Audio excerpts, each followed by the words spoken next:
So, hey guys, welcome and thank you for joining me and Reid on this webinar and training. We're super excited to have you here, and we can't wait to jump straight in. One thing I can definitely guarantee you is you're going to learn a ton of useful information. Now, just something I want to say up front is, a lot of people watch these webinars and go, what are you guys trying to sell? So I just want to get that out the way.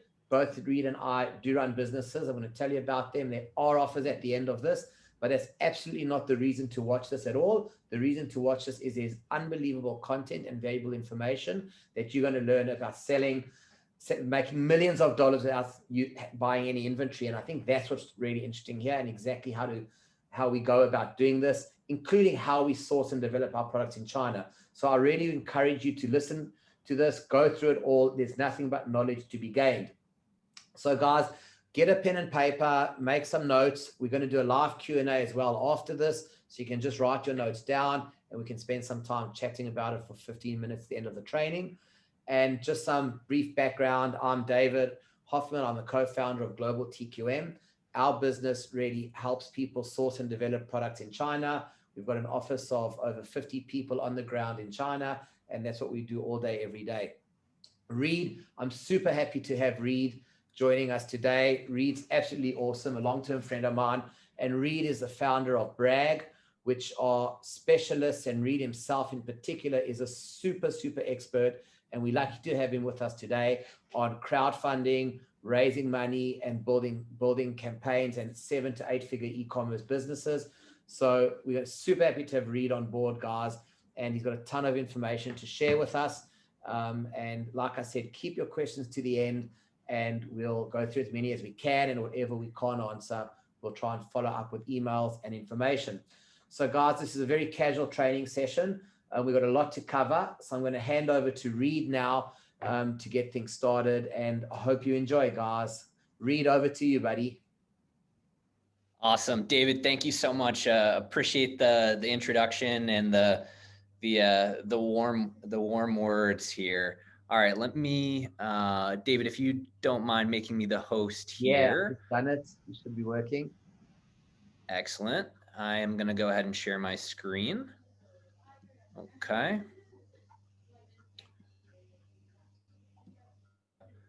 $10,000 open tabs. The next webinar is on digital data management. All right, so let's get presentation mode fired up.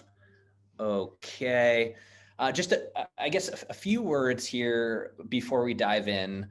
I appreciate the introduction from David. David, also a dear friend of mine. We have a few businesses together. I'm just admitting in a few people that are joining the webinar a little late. Welcome, welcome if you're joining late, no worries. We're just getting going right now. So just a few words before we dive into the content here. I'm super excited about the topic that we have on hand today because, and humor me for a second, I'll tell a really short story. Back in 2016, I was working in the corporate world, and I actually left my corporate job, and it was Kickstarter and crowdfunding that launched me onto my entrepreneurial journey. That journey started with a lot of the stuff that we're going to cover in this presentation today. So Kickstarter and crowdfunding has a special place in my heart.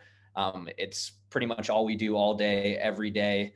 We're super passionate about it. And it's an incredible way to generate revenue without inventory, which we're going to look at in a minute here. So the presentation that we're going to give is how to prepare for a 7-figure crowdfunding launch.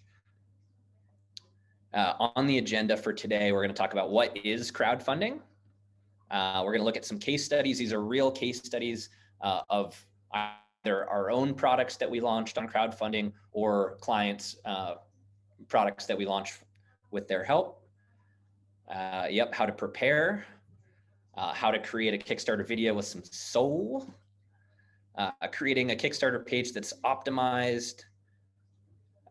Once you push the go live button, what do you do next? And then I'll turn the ball back over to David, who's gonna share some of his expertise. As he said, he's got a team of 50 on the ground in Shenzhen in China that are experts in sourcing. So first, just a bit of kind of recap. What is crowdfunding? So crowdfunding, just from a very high level, it's a pre-sales platform like Kickstarter.com or Indiegogo.com, where you can list a product, so a consumer product, as a pre-sale. So in other words, the product is not ready. It's not ready to ship yet. You haven't even made the product yet. And you list the product on one of these crowdfunding platforms. You ask a customer to pre-order the item. And in return for pre-ordering the item before it's ready to ship, you're going to give that customer a nice discount on the future retail purchase price. So, why crowdfunding, or why Kickstarter? Number one, it's probably one of the best ways to validate the product, to make sure there's product market fit without investing a lot. Because you're able to, rather than traditionally in the e-commerce world, what we would have to do is we'd have to invest hundreds of thousands of dollars in an initial production run, only to find out that the product doesn't sell. In Kickstarter, it's exactly the opposite. You go on, you launch the product, it sells really well, you know that there's demand, and then you can move forward and actually manufacture the product. No inventory required, we covered that. So you haven't made this product yet. You haven't opened the mold. Sometimes you may have opened the mold, but most of the times you only have a prototype of the item. You certainly don't have any inventory. You haven't done mass production. It's a great way to help forecast demand. So, not only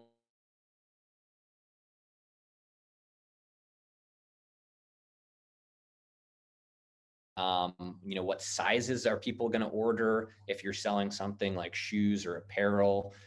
This way, you don't have to really guess on anything, because you're going to get thousands upon thousands of orders, and that will help you get a really nice initial insight into the demand forecasting. Probably most importantly, especially for an early stage company or business, is this Kickstarter is going to actually pay for your initial manufacturing run. So, you've got this great idea, you want to launch a product, but you don't have $150,000 to invest in a 3,000 unit minimum order quantity purchase with a factory. So how do you come up with that capital? You can go to a bank, but they're not going to give you money because you don't have any financial history. You can go to an investor and try and pitch them on investing in the company, but you're going to have to give up equity in your business.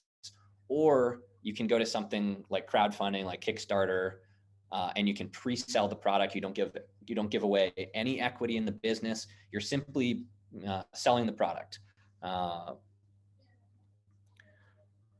It's a great way to gather some amazing initial customer feedback and data. I'll give you a great example. We were launching a campaign, and the original colors that we launched on that project were blue, red, black.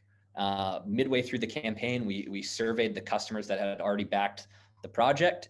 It turned out that there was a lot of demand for a glow-in-the-dark version of this product. And lo and behold, a couple years later, tens of thousands of units of this product have been sold, and the best-selling color, glow-in-the-dark.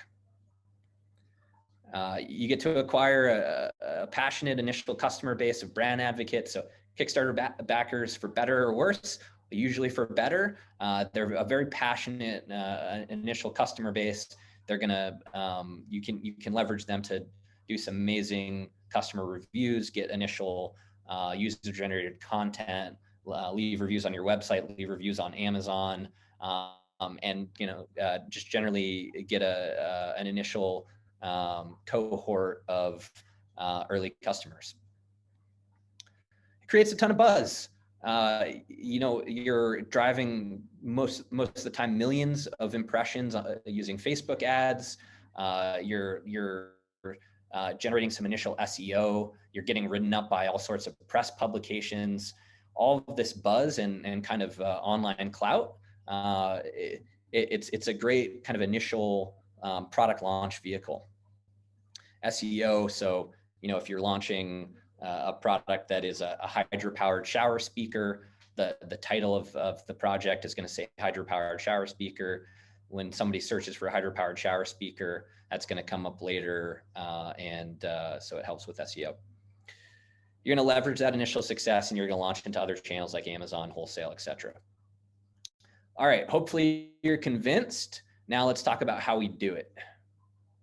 So one of the key things, and I think one of the big mistakes that we see when we're working with clients that are new to crowdfunding, is they skip the pre-launch marketing phase. So let's take a look at the pre-launch marketing phase and what goes into that. There's product validation, pre-launch lead gen, $1 VIPs, email drip sequences, crowdfunding PR. Okay, so we're going to dive into all of those things, but first I want to give you guys a sense of what the opportunity looks like here. So these are either products that we launched ourselves or that we worked with a client to launch. So one of the most exciting, fun campaigns that we worked on was the Whipper campaign. That was in September or October or November of 2020. So kind of toward, in the heart of the pandemic. It's an at-home fitness product. We're going to actually watch the video, so I won't even introduce it because Luke, the founder, does a much better job introducing the product himself. You get a sense looking at the range of products here. I mean, DuraPick, it's a flosser. We raised almost $500,000 for that product.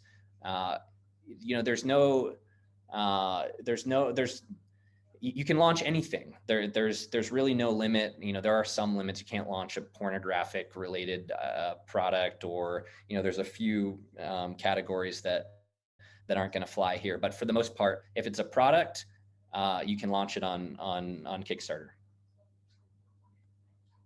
All right, so let's look at how to prepare.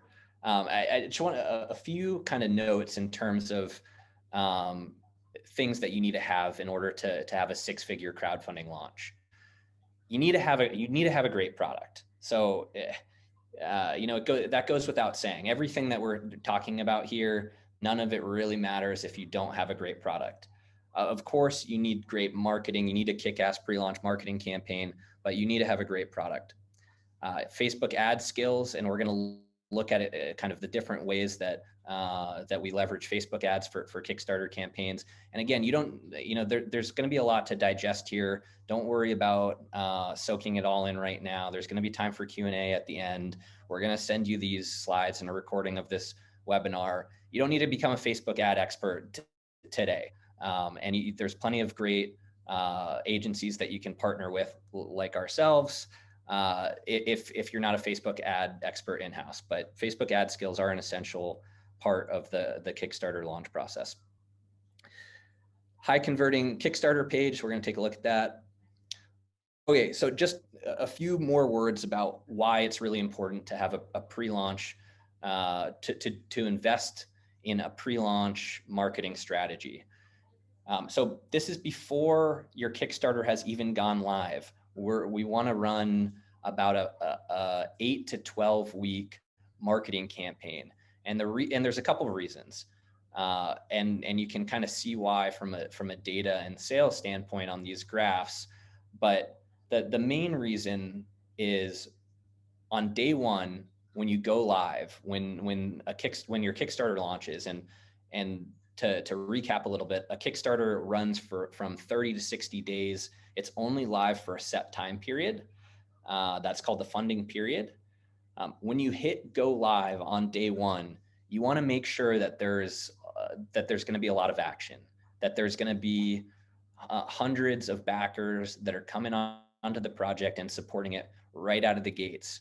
And there's a couple of reasons for that. Number one, that's going to allow you to get up to the top of the Kickstarter ranking algorithm, and we're going to take a look at the Kickstarter ranking algorithm in a second. Number two, it's going to create tons of social proof, and social proof is a really important element of all e-commerce, but especially Kickstarters. On a Kickstarter, you can actually see the number of backers that have backed the project, and you can see the the amount of money that the campaign has raised. So having some great social proof right out of the gates is going to help make the rest of the campaign go really nicely. And to kind of illustrate this point from a data perspective, you can see a couple campaigns that we worked on recently here. The Park It campaign. Park It is a camping chair. We ran about a 12-week pre-launch lead gen campaign, and we're going to look at exactly what that looks like in a second here. We spent $8,000 acquiring email leads before we launched Park It. On day one of the Park It campaign, you can see here, we raised $76,000 from that $8,000 that we invested in the pre-launch marketing. And then, from there, the campaign kind of goes it's a little bit of a U-curve type thing. Overall, the campaign went on to raise $500,000, very successful campaign. A lot of that came from having a really nice pre-launch marketing campaign. So if you do things right and you launch and you come out of the gates guns blazing, it's going to get you up to the top of the Kickstarter ranking algorithm. And what that means is it means that you're going to get a bunch of free money. You're going to get a bunch of Kickstarter backers that are backing your project via the Kickstarter organic platform. So if you go onto Kickstarter.com, Kickstarter gets about 60 million, 80 million unique visitors per month. Those are the Kickstarter backer community. They go on there and they browse for Kickstarter projects. One of the things that is very much the case about Kickstarter backers and this type of customer behavior that is even more so the case with Kickstarter and with crowdfunding than really any other type of e-commerce is this repeat customer purchase type of behavior. So if a Kickstarter backer has backed another Kickstarter project, they're very likely to back an additional Kickstarter project and an additional Kickstarter project and an additional Kickstarter project. So it's a very predictable type of consumer behavior. So they come onto Kickstarter and they start browsing for projects they like. The way that they do that is they go in and they look at, recommended for you. They look at things called projects we love. They go into the different category sections. So if you're like Genki that we just looked at and you're launching a screencasting dongle for Nintendo Switch users, you're going to go into the technology section and you're going to browse for Kickstarter projects that are related to technology that you get fired up about. So it's important that you come out of the gate strong, you get to the top of the Kickstarter ranking algorithm, and it's going to be a snowballing effect from there. Okay, so how do we do that? How do we come out of the gate strong? The most important thing that we can do is have a really solid Facebook ad lead gen, pre-launch lead gen campaign. So I'm sure you guys have heard of this type of thing before. What we want to do is we want to collect emails from prospective customers that are interested in the upcoming Kickstarter launch. So for example, we've got a Kickstarter project that's launching for an electric vehicle. This is an example of some of the Kickstarter lead ads that we're running for it. So you can see here, this is an example of a Kickstarter Facebook lead ad. It's pretty simple. It's just got an image of the product, and this is a product rendering. It's not even the actual product because the product hasn't been made yet. They actually don't even have a prototype of this product yet. So you're working with your product designer and you're creating a nice rendering of the product. And this is a great way to gauge initial demand. So before you even decide to move forward and launch the Kickstarter, the first thing that you want to do is just make sure that there is a bit of product market fit here. And the way that we assess that is by seeing what are the metrics look like when we run these Facebook lead gen ads. We're looking at a few different metrics. We're looking at click-through rate. We're looking at CPMs, we're looking at cost per clicks, we're looking at conversion rates. So the conversion rate of people that, see this ad, click the sign up button and put in their email address. And then ultimately what we care most about is we care about the CPA, the cost per lead.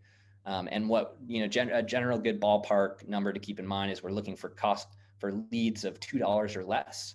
So you can see here, we're getting leads for 90 cents a pop. That's really good. And it's important to bear in mind these, it's not enough just to get leads. They've got to be the right type of leads. They've got to be backers who have already backed another Kickstarter project, because those are the most likely to back your project. So it is important to not only get leads at a good cost per lead, but also make sure they're high quality leads.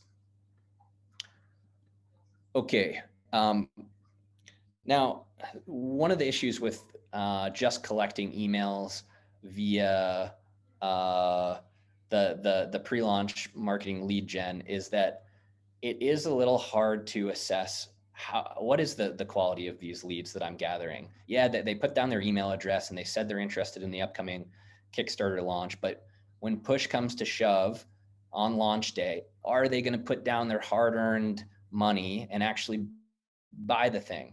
It's hard to really know until you hit go live. Well, one of the ways that we address this is by doing something that we call $1 VIP. And basically what it is it's a pre-commit that you're going to go on to back the Kickstarter project. And so in this case, they do actually have to put down their credit card and purchase a $1 pre-commit that indicates that they're going to back the project once it goes live. What that means in terms of the metrics is, we can, what we know about, so to give you a sense of conversion rates, for a pre-launch email that you collect, those will convert into a Kickstarter backer about 1 to 10% of the time. So 1 to 10% of the emails that you collect will convert into Kickstarter backers. Number one, that's a huge range, 1 to 10%. So it becomes really hard to model. Number two, 1% is quite low and is probably not profitable. So what we need to do is we need to get a better sense by doing $1 VIPs. With $1 VIPs, the conversion rate of a $1 VIP into a Kickstarter backer is probably 20 to 40%, 20 to 50%, and it tends to stay right around 30%. So it's a much better indicator. What that means is a $1 VIP is 30 times more likely to back the project than just an email that you've collected. So we use this to get even higher quality interest before the campaign even goes live. There's also some psychological elements of, foot in the door. Once you've committed to purchasing something, you're much more likely to go on and purchase it, all that good stuff. Email drip sequences. So you're going out and you're collecting a ton of pre-launch interest. You're collecting a bunch of emails of prospective Kickstarter backers that you're hoping are going to back the project on day one and beyond. Now, how are you going to convince them to back the project? Well, you got to set up a well-optimized email drip sequence. The point of the email drip sequence is to educate them on the product. So tell them about why this product is a product that they need, to introduce them and educate them on the brand. Who are you? Who are you as the creator? Who are you as the brand? And just generally get them really fired up heading into launch, so that when you hit that go live button on day one, they're coming onto the page and they're backing it right away. And it's pretty exciting when these projects finally do go live. As you saw in that bigger cake data from the Mosey T campaign, or from the Park It campaign and from the Genki campaign, those day ones, when you hit that go live button, within seconds, within minutes, you've got thousands of visitors on the page. And if things go according to plan, you're doing tens of thousands of dollars in revenue within a few minutes, within a few hours, and certainly on the first day, and certainly within the first week of the campaign. Key to that being doing a well optimized email drip sequence. But by the way, with email drip sequences, we're not going to dive into the nitty gritty of how to do that. We don't have enough time in this webinar, but we do have some great pre-written templates that you guys can just plug and play with. If you're interested in any of those types of materials, just let us know either in the Q&A section or shoot us an email after the presentation. We're happy to share that stuff. That stuff's all free. You're welcome to plug and play and use that. Okay, crowdfunding PR. So one of the major elements of running a Kickstarter project is creating trust. So here you are, a lot of the time you're a new business, you have no other products on the market, and you're selling somebody something that doesn't exist yet. It's not shipping. There's no Amazon product page with a ton of reviews to point to. It's a bit of a stretch. So, one of the recurring themes that you'll hear me hammer home again and again is we need to create trust. We need to get the backers to trust that you are legit. You're the real deal. They're going to give you their money, and you're going to make good on that. You're going to create this great product, and you're going to ship it to them. Don't go down this rabbit hole, but if you want to, you can. There are quite a few really famous examples of instances where tens of thousands of backers have backed a Kickstarter project and they never ended up delivering it. Not going to name any names like the Coolest Cooler type of thing, but if you wanted to look into some of these examples, you'll kind of get the idea. But that's not what you want to do. What you want to do is you want to instill trust, and you want to create a high quality product and deliver value to your backers. And one of the ways that you can generate trust instill trust in your backers is by getting some press. So getting a technology publication, getting a Forbes, getting a Business Insider, a Digital Trends, getting a Good Housekeeping. Depending on what product vertical you're in, getting somebody that has some authority already to write about, to review the product and write about it. Sometimes that means you got to send them a physical product. Sometimes it doesn't. Sometimes you can hop on a call and you can explain. You can give them a demo virtually. Obviously, in COVID times, journalists are a bit more flexible. But this is definitely something that can help a lot. It's not 100% required. And there's plenty of Kickstarters that have been super successful that haven't done this, but it can be quite valuable if you can. All right. So we talked about marketing. We talked about how we're going to generate a ton of interest so that you come into day one of the launch and you come out of the gates guns blazing. Let's talk about those backers, those prospective backers. What do they land on? What does the e-commerce experience look like, and how do we make sure that all of that hard work that we've done in generating traffic and getting people to come to your launch actually converts into sales? The way that we do that is we got to create a campaign page that converts. I guess there are two main elements to that. One is you want to create a Kickstarter video with some soul, and two is you want to create the actual page itself so it's optimized for conversion. Let's look at the video first, because by far the most important thing that you can do is create a great video. If there's one thing besides Facebook ads and building up some initial interest, if there's one other thing that you can invest some money into, it would be creating a good video, a high quality video.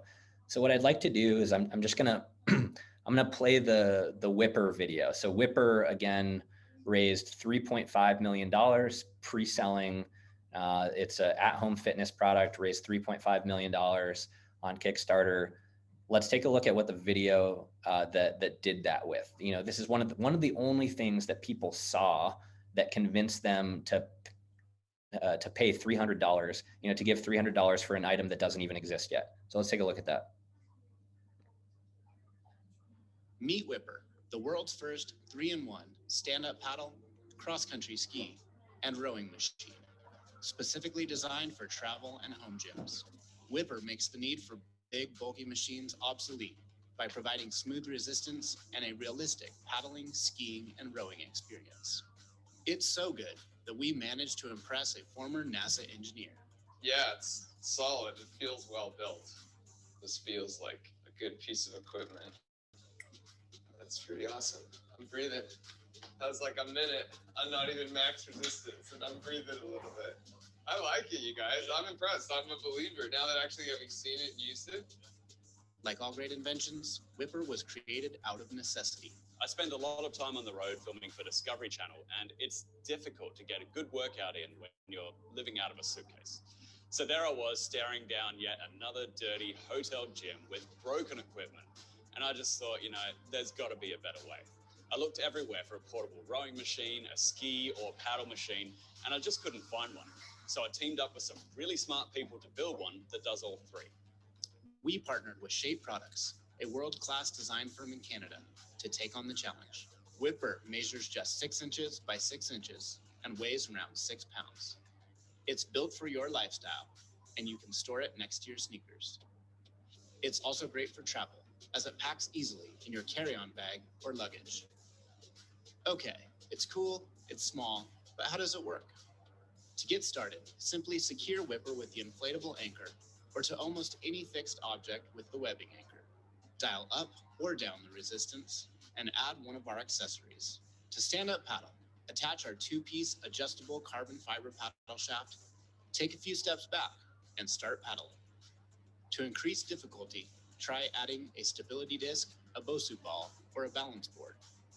Our paddle shaft is one size fits all and is designed to fit inside a carry-on bag.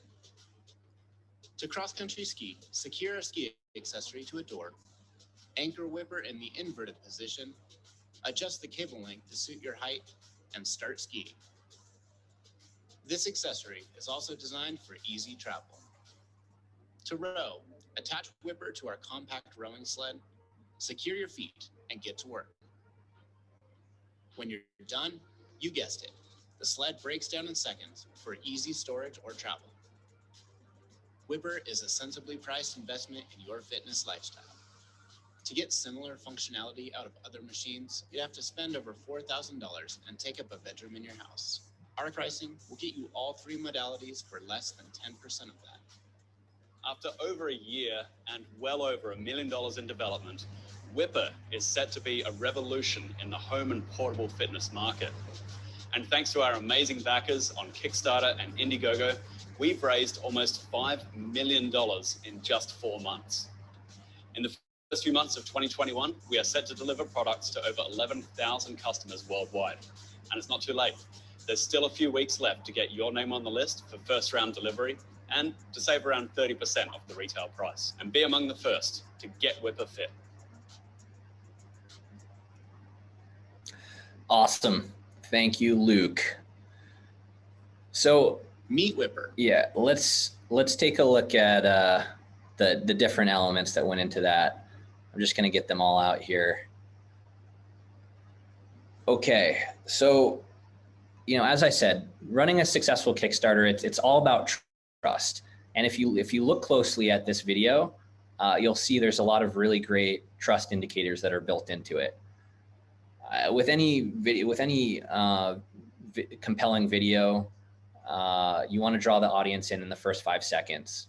So if you remember correctly,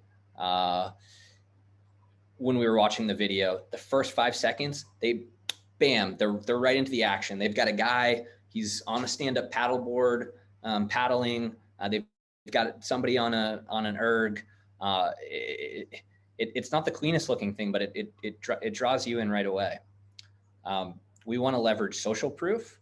And we want to create, again, we want to create trust through influencers. So if you remember correctly, right there in the first 30, 45 seconds of the video, they brought in a NASA engineer who tested the product. I'm sure that's just one of Luke's buddies who they grabbed and said, "What do you think of this product?" But it doesn't need, you don't need Kim Kardashian to come onto your video and say that it's amazing. You just need to instill some trust in the backers. Founder talking. So the founder talking to the video. So that's Luke. And Luke does a great job. And obviously Luke, he's a host on the Discovery Channel, so he's got a bit of practice talking to the camera. And but you don't need to be that good. All you need to do is be genuine. Say it like it is. If you're passionate about this product and you really believe in it, and you say that to the camera, that's going to come through to the backers, and that's all they want to hear. Eye-catchy shit, aka sharks. Yeah, I mean, you're probably not going to have footage of yourself scuba diving with sharks. That would be pretty cool if you did, and you could throw that into the video. But just you want to keep people's attention. People generally have 30-second attention span. Kickstarter video is going to go on for probably 2 or 3 minutes. You got to keep them engaged somehow. You got to prove that you can make it. So again, these Kickstarter backers, they're a bit skeptical because they've gotten burned once or twice before. You got to show them that you can manufacture this thing. And that's where, partnering with guys like GlobalTQM, reputable manufacturing consultants. And if you can kind of show behind the scenes footage of this manufacturing process, whatever you can do to kind of show like, hey, we've done a lot of the legwork here. We know what we're doing. If you give us your money, we're going to deliver. You want to show exactly how the product works. I think this is something that gets overlooked a lot of the time. People are stupid. The more you can do to show them exactly how something works, the better. Hammer home the additional UX. So overload them with the unique selling points. Show them the value. Luke does a great job of showing, Whipper costs $200. If you try and buy this yourself, it's going to cost you $5,000. And then probably most importantly, you want to end that video with a heartfelt message again from the founder, and just really reiterate that trust. If you give me your hard-earned cash, I'm going to deliver this product. All right, so that's the video. The video is the most important thing the most important thing that you can create in terms of the conversion tools, ensuring that all that traffic that we're driving to the page is going to actually convert. From there, you also want to make sure that you set up a page that converts really nicely. And the thing about Kickstarter pages is they can be quite lengthy. So you can scroll down quite a ways. You have plenty of real estate to really pack it with all the details and the features and all of the reasons why somebody should purchase this product. You can see here kind of an example template of what goes into creating a well-optimized Kickstarter page. If you guys want this template, again, please just reach out to us, let us know. We're happy to send it over to you. It's another free resource. This template right here is the exact template that we used on the Mozy tea Kickstarter project. This project raised $500,000. It's a tea infuser. And you can see here, this is the exact template that we used to create that high converting Mozy tea project page. All right. So you've put together an amazing pre-launch marketing campaign. You've collected thousands of emails of prospective customers. You've emailed them and you've educated them on the product. You've sent your product out to press and they've written some really nice pieces about it. You've created this amazing video where you pour your heart out and convince backers that they should back your project. Finally, you hit the go live button. What do you do next? And I think a lot of Kickstarter projects get to this point and they do a really good job of setting everything up. and then they go live and nothing happens. Obviously, if you do the pre-launch marketing job well, you're not going to have that problem. But let's look at what we do after the project goes live. So again, and this is where I think a lot of first-time Kickstarter creators make the mistake. I'll call it a mistake. I guess are a bit naive in thinking they can just hit the go live button and all of a sudden people are going to find the project, come in and back it. Unfortunately, that's not the case. There's tens of thousands of Kickstarter projects that are live at any one time. So the real bread and butter of any Kickstarter project and e-commerce in general, but especially Kickstarter, is going to be paid customer acquisition. And what that really means is Facebook ads. Running Facebook ads for Kickstarters it's a bit of a unique setup. It's not the easiest thing to do, and that's for a couple of reasons. Number one, you can't implement a pixel directly onto Kickstarter. Kickstarter doesn't allow you to implement a pixel there. I can go into a bit more of the backstory, but I won't bore you with it. Needless to say, they make it difficult to properly run Facebook ads.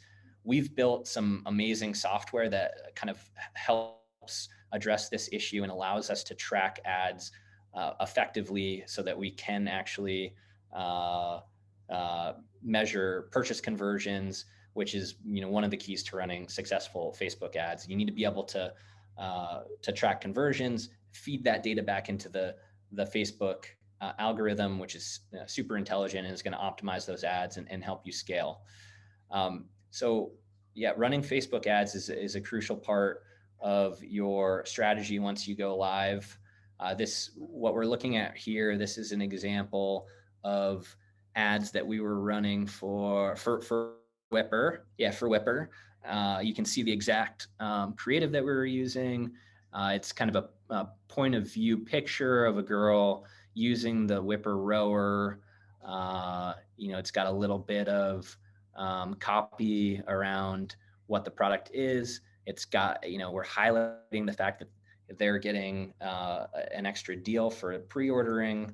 We're using some persuasive copy. We've got a nice call to action.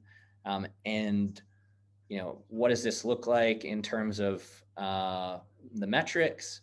Well, not only was Whipper one of the most exciting projects we've worked on in the sense that it raised $3.5 million, it was also one of the most profitable campaigns that we worked on. You can look at the return on ad spend metrics here. I think we had something like an average of 6x return on ad spend throughout the campaign, spending literally hundreds of thousands of dollars on those Facebook ads.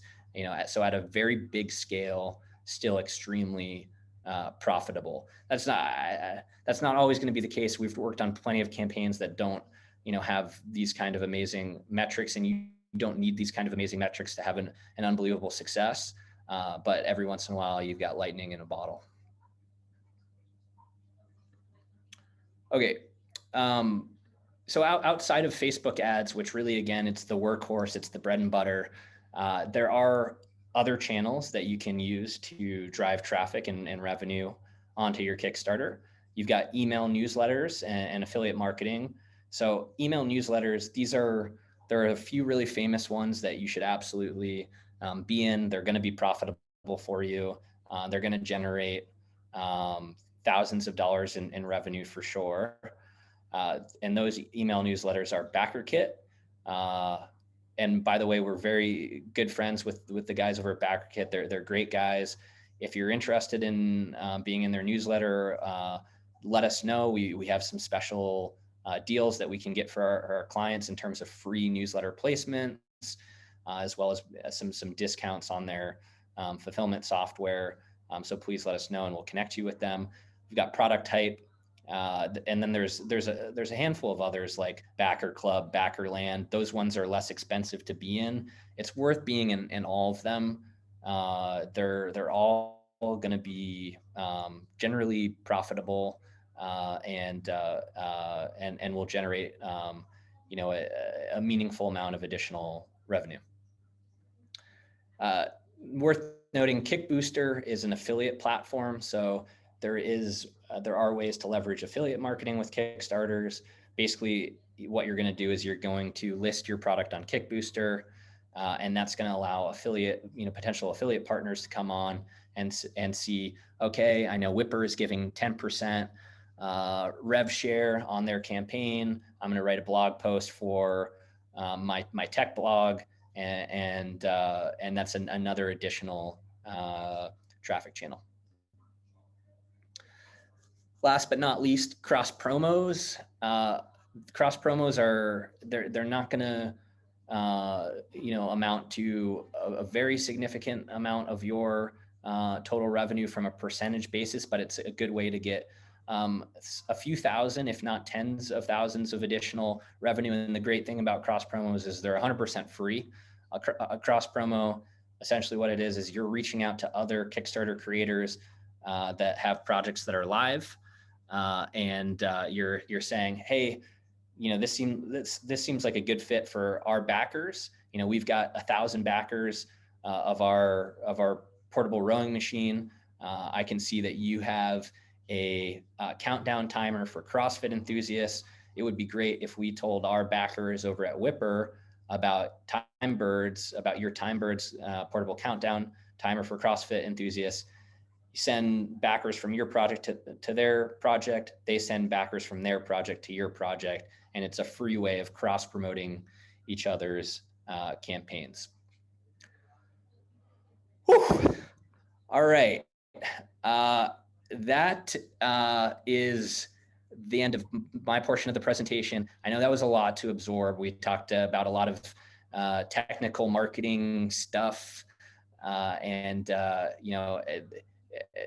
we could obviously get a lot deeper into all elements of that, and we're happy to at a later time. But for now, I'm going to turn the ball back over to David, who's going to dive into probably the most important thing. You can't launch a Kickstarter project if you don't have a great product, and you also need to have a working prototype in order to launch. So David's going to talk a little bit about how do you make that happen.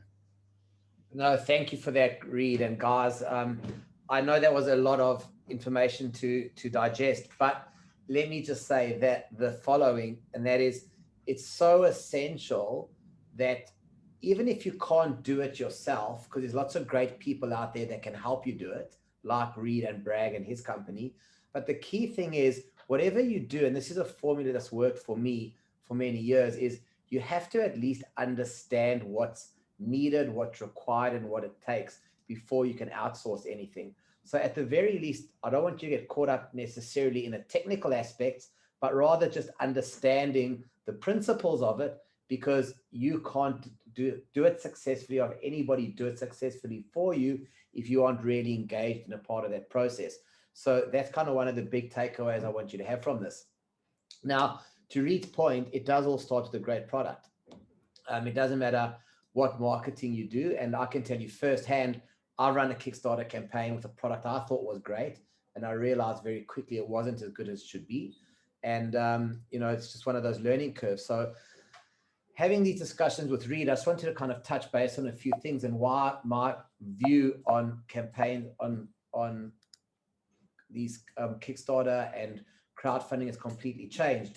So I just wanted to take you through a few points quickly in terms of finding a great product, what that takes and it involves, and why I think this Kickstarter and other crowdfunding platforms are such a great option.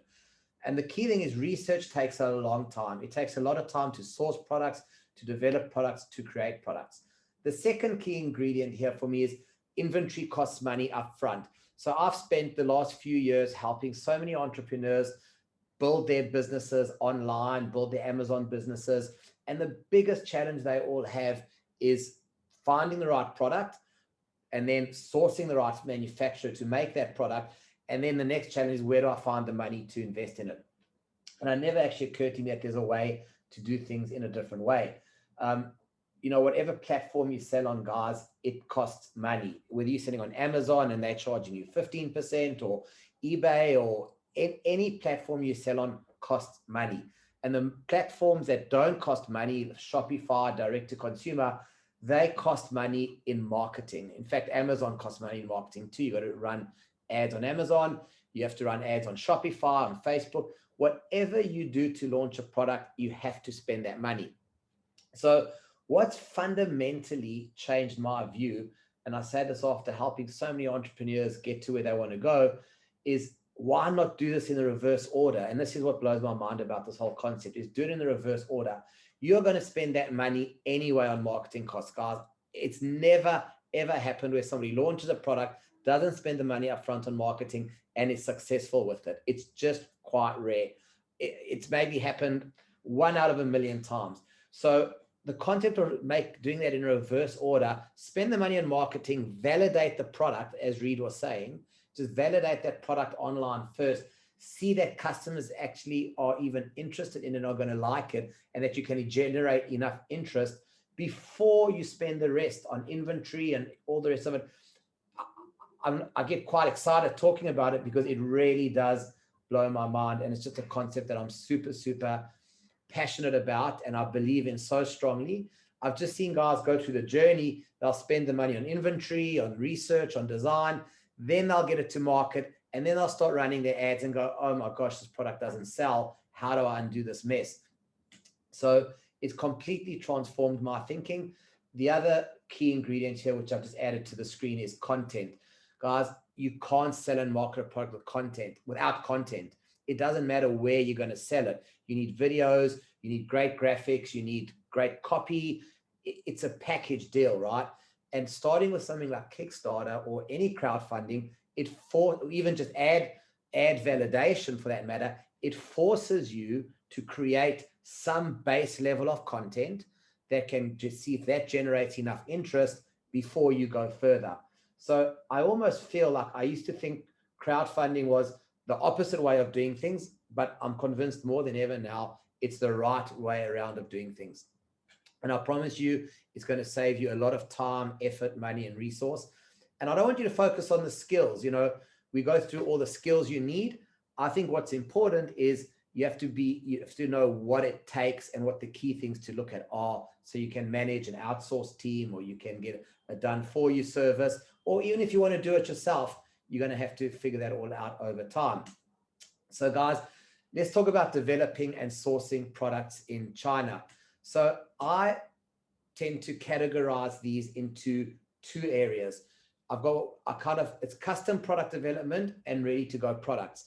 And there's pros and cons to both of them, but I want to take you kind of into a little bit of a deep dive into both of them.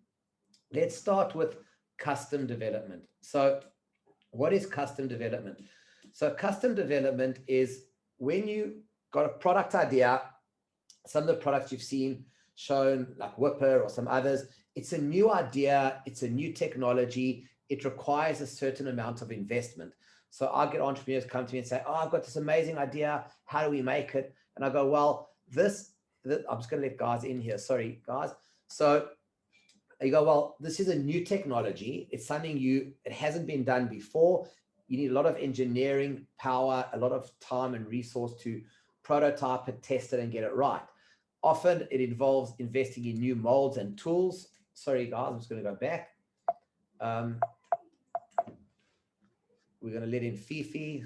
Hi Fifi, sorry, we're going forward here. Fifi, just follow with us. There's a lot to catch up on. We are sending a replay out. So guys, I was talking about custom product development. So that you get the new technologies, there's an investment in molds and tooling to get the shape and the plastics you want. And it can be very costly. It's definitely very time consuming. And often the goal of it is to really get a MVP MVP is what you call a minimum viable product, right? So what do you have as a minimum basic product before you go to market or before you start advertising and marketing it, that's enough to test the market and then get into mass production. What you don't want to be doing is marketing a product idea with graphics or renderings and then realizing after you've raised the money, it can't even be produced. The technology doesn't exist. Of course, with custom product development, what you may be doing and you want to try and avoid is creating a new product category. It's a lot harder to create a new product category than it is to take an existing category that already sells and people already understand and make improvements to it. And we're going to talk about that in a bit more detail. And just generally speaking, we've touched on it, is you do generally require engineering expertise. Now, this is not to put anybody off custom development. It works and it works well. It's just to understand the pros and cons of it. It is costly, it is time consuming, and it requires investment. So the second option you have here is ready to go products. So just talking in terms of ready to go products, I'm going to give you a few, whoops, sorry guys. We have a glitch, let me get there. So ready to go products are products that are already in the market. So what does that mean? It means products already exist. There might be tons of sellers out there doing them, and there's tons of manufacturers that you can find online making these products. And what you're really looking to do is to find a way to take that product and improve it, make some kind of customization on it that makes it better. Now, the best way to figure that out is just think of products you use in your everyday life that you find annoy you, irritate you, or go, oh, I wish somebody had something like this, or I wish it did this, I wish it did that. Those are the things you want to hone in on. Those products that you use in your everyday life that are big sellers, that you feel you got a little customization. It doesn't even have to be a big customization. It can be something really small.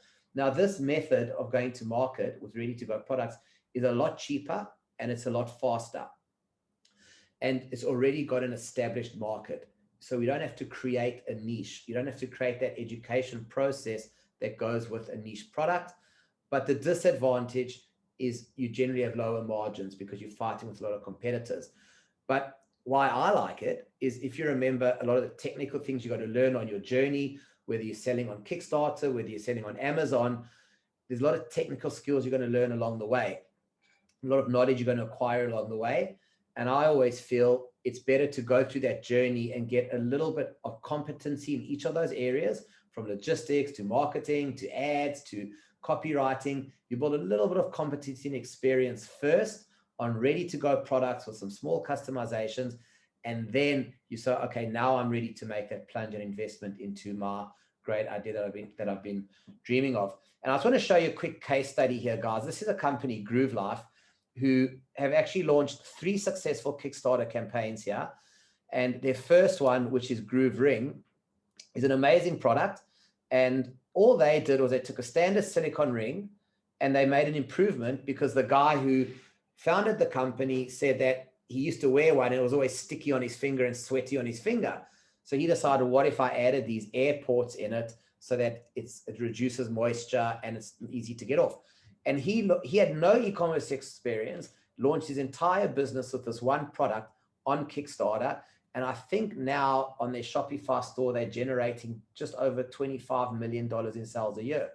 And you will see, as I showed you over here, they actually still launch all new products, their Groove belt, their Groove watch bands, through Kickstarter, and then they go to market. But the key focus here is, I want you to understand, is it's the simplicity of taking a ready-to-go product and making an improvement on it until you're ready to step up to that that customized, the custom development of a product. So I hope that makes sense, guys. So the big question is, which one is right for you? So very simply, it comes down to 2 things. It's capital. How much money do you have, or do you need to raise? And you might get people, friends, family to invest in it. So that's the first consideration, is the money and the capital you have to invest in developing or creating a product. And the second is experience, right? So, and I say that they go hand in hand, because even if you have the capital, if you don't have the experience, you're going to burn through a lot more capital than you need to, and you're going to make a lot of fundamental mistakes that you don't want to be making. So you have to really kind of dig deep and think honestly, what is my capital situation? What is my experience situation? And do I want to go custom development, or do I want to go with something ready to go that I can customize a little bit? So just a little pro tip here, which we've covered already, is running Facebook ads to validate a product. I've added this in here because Reid spoke about it, and to me, this is probably one of the biggest takeaways of this entire training program, is that the concept of being able to validate and test a product on real consumers and get almost instant feedback over a period of 1, 2, 3 weeks. The reason you run it longer is you just get more data. But the concept of validating a product, I honestly wish I knew this 10 years ago, because I wouldn't have done half the products we launched. And I could have got so much insight and feedback and not made mistakes. This is probably, in my view, the best money and the best strategy you could ever invest in, is running those Facebook ads to validate your product. And as Reid said, you can do it using renderings, you can do it using drawings. You don't have to have the final product ready. I just can't emphasize that enough. So guys, I am rushing a little bit because I know time is late for some of you guys, but for all of those of you who have just signed in, welcome. We are about an hour into the training, but don't worry, we are recording it, and we will send out a full recording of everything later. So don't feel stressed that you've missed out on anything, but there's been amazing content here. So guys, just in terms of online, how do we source products? So there's, of course, online channels. There's Alibaba, Made in China, 1688.com. And it's a great way to test prices out, to see what are manufacturers actually offering in terms of pricing.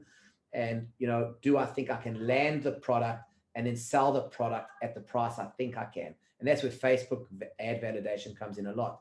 There's a lot of companies doing drop shipping models where you can just buy one item and have it shipped to a customer. And just generally speaking, you want to go out there and talk to suppliers, right? It's not that hard to hop online, talk to suppliers and say, hey, I've got this great idea for a product. Can you help me make it? Or, hey, I saw this item. What do you think it'll cost to make? Of course, they're going to ask you a ton of questions back, but that's not the issue. The issue is it's establishing those relationships and getting some market knowledge and insight, right? A lot of people come to me and say, what's the best way to source my product from China? And I go, well, sourcing products from China is about homework, right? It's not about how many products you launch. It's sometimes about how many products you don't launch, because you did the right homework, you checked the pricing, and it's just going to save you a lot of time. I often think I've got a great idea. I start checking prices with suppliers just randomly, and I realize very quickly there's just no margin in it. I do the research homework and I move on. So the quicker you get at this process of using online channels to test pricing, to see if there's drop shippers out there, to speak to suppliers and try and get some insights on the product and the pricing, the easier it will be. Now, you can engage directly with these suppliers. And I mean, there's a whole lot of information and things to consider around that, which we won't get in today. But it's possible and it's doable as long as you're astute. The second way to source products from China is through a sourcing agent. Now, a couple of things with sourcing agents is they cost money, and that's something to consider. If you're on the entrepreneurial journey and you want to do it yourself, that's fine. And there's a lot of amazing resources. There's a lot of amazing free resources out there. We have some. If you go to our website, globaltqm.com, there's tons of free stuff out there to help you with that journey. We've got books you can download. There's podcasts you can listen to. There's a lot. And sourcing agents generally save time as well.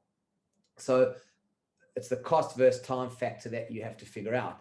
But one of the key things you want to look for in dealing with the sourcing agent is the transparency of costs. So there's not everybody's cut from the same cloth when it comes to these things.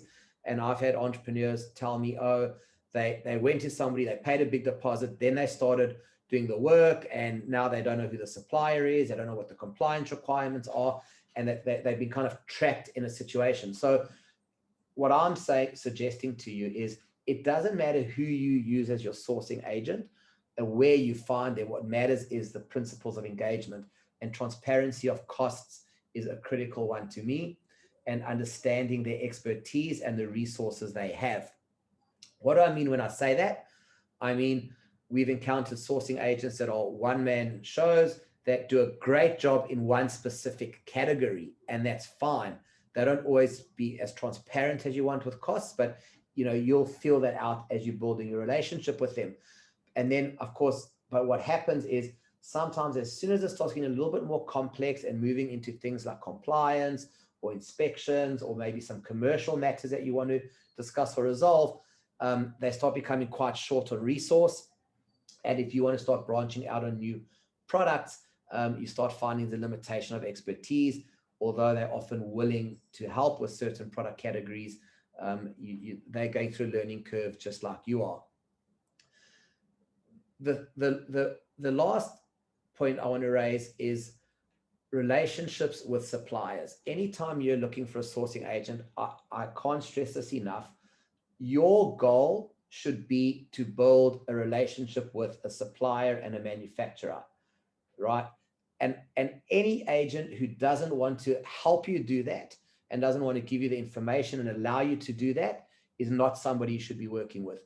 Your top criteria should be transparency of costs and building a relationship and communication directly with the supplier. And I can tell you a ton of stories. We don't have time to get into them all now, but just remember those 2 points. That's kind of what you're looking for. So not all sourcing agents are the same, but those are the pros and cons and what you want to look for in terms of finding a good sourcing agent.